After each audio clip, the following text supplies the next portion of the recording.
Hello Summoners and welcome back to another ProGuides video. My name is Nathan Ng and today we'll be talking about our predictions for the 15 most broken champions on patch 12.2. One of the most important things in a constantly evolving games like League is to be able to adapt with the meta, and that's why we're here for you. If you want to know what's going to be OP before the patch hits, then you'll be ready to hit the ground running before even having to test out and see if one buff or nerf really made that much of a difference. And if you really don't know how to play any of these OP picks, or you're just a little bit rusty, then this will give you a few days to brush up on them and some normals or on a smurf. Before we get started, I just want to say that this list is not in any particular order. It's just a list of champions that we think are going to be some of the strongest, most influential picks on this patch. We'll start things off with Senna. Senna was a pretty dominant pick overall in the last couple of years, constantly being somewhere in the A or S tiers in at least one of the two bot lane roles patch to patch. But with this year's preseason, Riot reworked Glacial Augment. Since this rune was pretty core to Senna's damage build, she was obviously hit pretty hard and has become one of the worst performing champions in both roles. To remedy that, Riot decided to slap a slow on her Q. She'll likely be viable in both roles, but we definitely think that she'll still be best when you play fasting Senna with a beefy bruiser tank, just like the last time she was meta. Whether you're trying to learn to abuse broken champions on this list or just really how to deal with them when you end up on the wrong side of the matchup, if you want to speed up your process, you should check out ProGuides.com. We have courses from all your favorite streamers and pros like CoreJJ, Aframu, and Xmithy to really help you understand how to play your role. And if you want a more personalized experience, we have coaches available 24/7, ready to help you guys become the best. Our coaches are top tier players that have spent years climbing the solo queue ladder to get where they are now, and they're ready to share everything that they've learned with you. And there's no better time than now to sign up, because we're running a pretty sweet deal. Just use the discount code WINTER when you check out for 20% off your sub. Now let's get back on topic, shall we? The second pick that we have for you today is VEIGAR. Seeing him on the patch's buff list was a little bit surprising, to be honest. VEIGAR has consistently been on our list as a very strong pick in the bot lane, and he didn't have any, quite literally, shortcomings. The bot lane meta is pretty scaling focused at the moment, so you're able to safely farm up with ease in most matchups. Since VEIGAR is one of the hardest scaling champions in the game, just surviving laning phase really gives you a solid chance at winning that game. While many people prefer to take teleport on mages, I recommend goes for VEIGAR. He's as immobile as they come, so having a second summoner to really help you navigate fights can really make a big difference. Another champion I was super surprised to see on this list of buffs is Yasuo. Yasuo is already one of the most hated champions to see in my games, so any buffs is a bad buff in my opinion. I know Yasuo was hit decently by the Mortal Shield Bow nerfs, but you just can't really take a solo queue stats at face value. A lot of people that play Yasuo tend to tilt very easily. I would know, I'm one of them. I know this may sound like an overgeneralization, but it's definitely true. Those types of players weigh down his stats and make him seem less OP than he really is. But when you put a good player on Yasuo, you can really tell the difference. The champion scales way too hard, way too fast, and he's able to assassinate squishy targets in 1v1 some of the strongest duelists as soon as he hits 2 items. Just like his brother, Yone is also being given some minor buffs as compensation for the Immortal Shield Bow nerfs. And just like with his brother, I don't really get how Riot determined this was necessary. Yes, he may be a tad squishier, but Yone is still one of the most disgusting 1v9 champion machines in League at the moment. Not only does he pump out insane amounts of damage, but with his third Q and his ultimate, he's easily able to dive onto squishy backline carries. Basically, he's a lifesteal tank, bruiser, melee carry, and assassin all in one overtuned package. But I guess this buff makes a little more sense on Yone than Yasuo because of lethal tempo nerfs. Tahm Kench has been one of the strongest tank top laners in the game since his mini rework, so I'd say that Riot was pretty successful with what they did. But they seem to want to push him back into his original role as a support, so with this patch they gave him several buffs as long as you're playing him with an ally in the bottom lane. I don't think Tahm Kench is going to be some super S tier pick that you can go ahead and blind pick in all situations though. Instead, I think he'll be best as a counter pick to certain all-in opponents, or when laning with the fasting Senna. That combo was OP with the last rendition of Tahm Kench, and with these buffs as well as one with Senna, the classic pair should be back to being an S tier duo.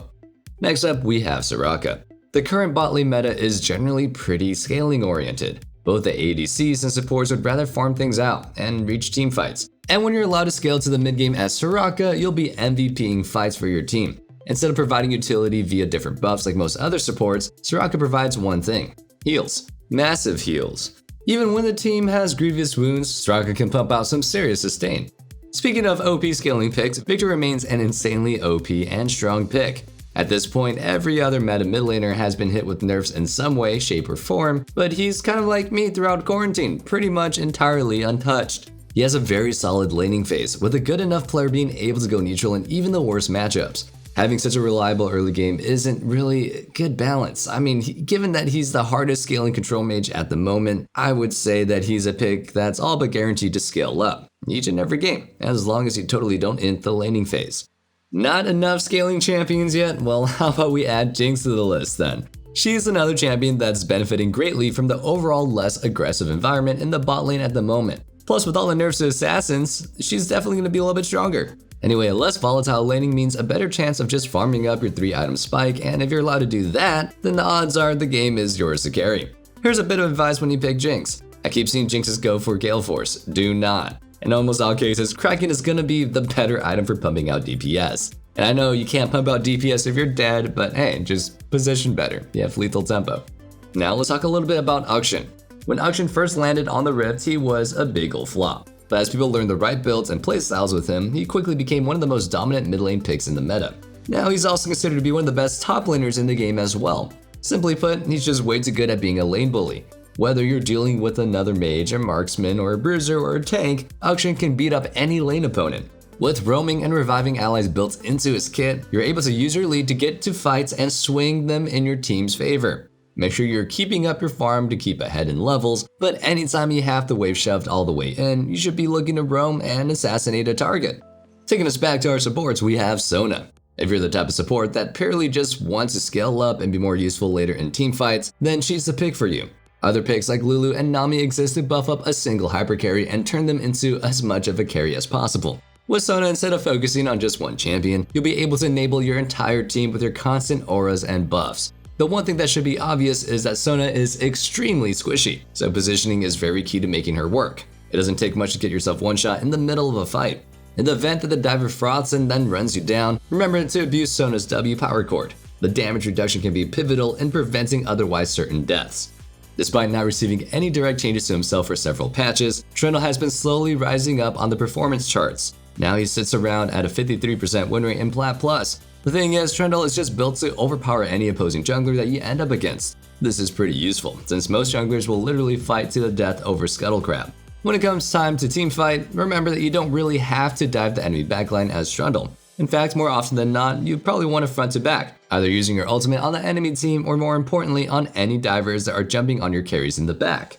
So far in my solo queue games this season, the number one problem I've run into is the massive ego that junglers usually bring to the table. In fact, almost every loss so far has been from a jungler refusing to work together because their ego won't let them listen to other people's shot calling. And that brings us to today's question of the day, which is definitely not backed by salt. Which role do you think players have the worst attitude from? How about the best? Let us know your answers in the comments down below. Now let's get back to the video. I mean, we all know the best attitudes are support players. That's all I'm saying. Next up, let's take a look at JHIN. JHIN is arguably the best ADC for bullying lane. So if you like to dominate early and snowball hard into the mid game, he's the champ that you should be picking up.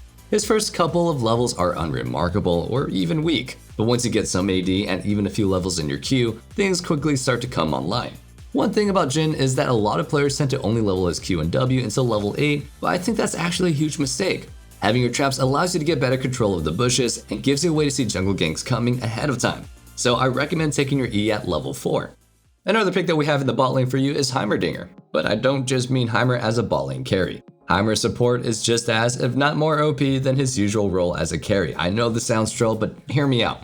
Regardless of what role you play him as, he basically does the same thing. He dominates lane hard, using turrets to shove out your opponent and W to poke them out even harder. Early game, his poke is just kind of annoying to deal with, but once you have some AP and maxed out his W, it becomes downright unbearable. My favorite part about playing Heimerdinger is his anti-jungler capabilities. There's nothing more annoying than winning bot lane only to be hard camped by the enemy jungler.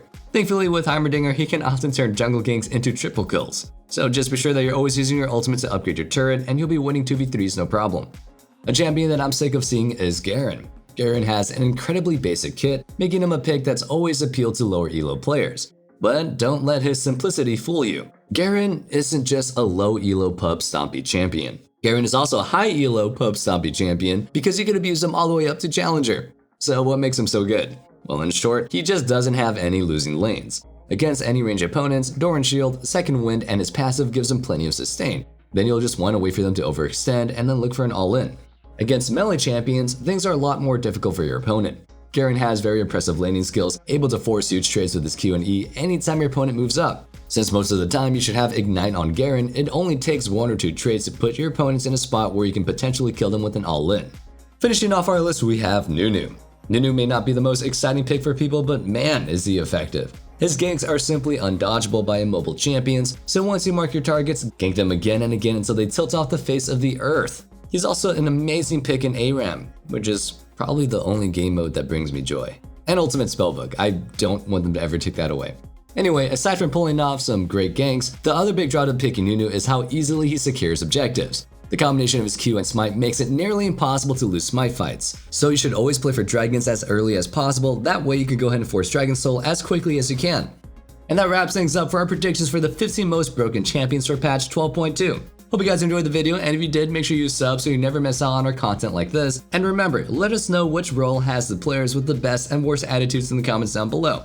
And one last thing, don't forget to check out our Discord in the description box below, where you can discuss League further or just hang out and be part of the community. I can't wait to see you guys back in the next video, but until then, stay safe, stay healthy, and have a wonderful day. Peace.